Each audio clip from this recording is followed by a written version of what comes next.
বৃহস্পতিবার থেকে আগরতলার 6টি স্কুলে শুরু হবে মাধ্যমিক এবং উচ্চ মাধ্যমিকের উত্তরপত্র মূল্যায়নের কাজ, জানিয়েছেন ত্রিপুরা মধ্যশিক্ষা পর্ষদের সভাপতি ভবতোষ সাহা।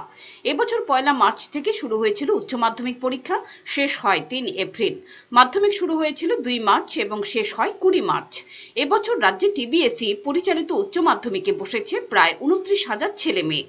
অন্যদিকে মাধ্যমিক পরীক্ষার্থী ছিল প্রায় 49,000। বৃহস্পতিবার থেকে শুরু হচ্ছে তাদের উত্তরপত্র মূল্যায়নের কাজ। রাজধানীর তুলসীবতী, বাণী বিদ্যাপীঠ, প্রফুল্লচন্দ্র, বোজ্জং, নেতাজি এবং শিশু বিহার এই 6টি স্কুলে হবে খাতা দেখার কাজ। প্রায় 3,500 শিক্ষক শিক্ষিকা যুক্ত হচ্ছেন উত্তরপত্র মূল্যায়নের কাজে, জানিয়েছেন পর্ষদ সভাপতি ভবতোষ সাহা। খাতা দেখার আগের দিন সব শিক্ষক শিক্ষিকাদের নিয়ে হলো কর্মশালা। তাদের খাতা দেখার বিভিন্ন বিষয় বুঝিয়ে দেওয়া হয়েছে। এদিন 20 মের মধ্যে শেষ করতে হবে খাতা দেখার প্রক্রিয়া। থেকে মাধ্যমিক এবং উচ্চ মাধ্যমিকের খাতা মূল্যায়ন শুরু হয়েছে।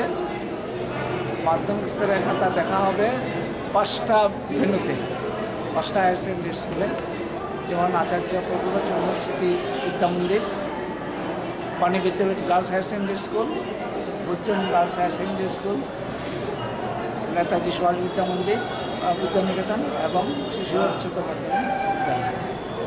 আর মাধ্যমিক উচ্চতর মাধ্যমিক খাতা দেখা হবে তুলসীবতী স্কুলে।